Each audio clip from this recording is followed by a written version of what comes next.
वनसमृद्ध गडचिरोली जिल्ह्याचे नाव देशाच्याच नाही तर जगाच्या नकाशावर कोरले गेले आहे। अनेक दशकांपासून या जिल्ह्यावर जगातील बड्या उद्योगपतींची नजर होती आणि सध्याच्या सरकारच्या आशीर्वादाने उद्योगपतींनी येथे आपली पायमुळे देखील रोवली।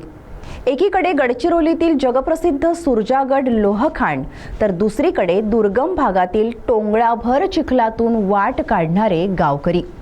मुख्यमंत्र्यांच्या जिल्ह्यात आजही तीच स्थिती।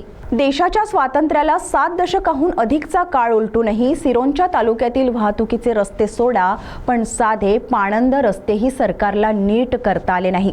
तालुक्यातील पाणंद रस्त्याची समस्या अद्याप सुटली नसून येथील शेतकऱ्यांना प्रचंड मनस्ताप सहन करावा लागत आहे। शेतात विविध कृषी कामांसाठी जाताना व शेतातून आपला शेतमाल आणताना त्यांना तारेवरची कसरत करावी लागत आहे।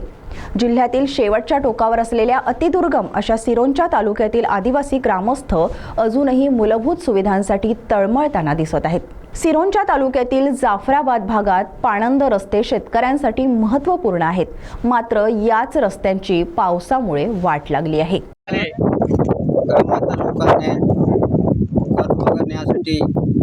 रोईच्या कामासाठी बायासाठी बहुत त्रास होता है। पानी भरून जाता है। ये शहराच्या बाजूला जाऊन नाही देत आहे, ही साईडच्या बाजूला नाही जाऊन देत आहे। आमच्याला रस्ता चांगला बनवला पाहिजे। हे कुठे लावले कुठपर्यंत लावले आम्हाला आमच्या गावच्या लोकांना त्रास होऊन राहिले। शेतामध्ये जाण्यासाठी रस्ताच नाही मिळत आहे।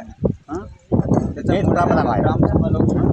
ग्रामसभामध्ये आम्ही सगळे एवढ्यापर्यंत आम्ही बोललो, आत्तापर्यंत सुद्धा आम्ही बोलत आहोत।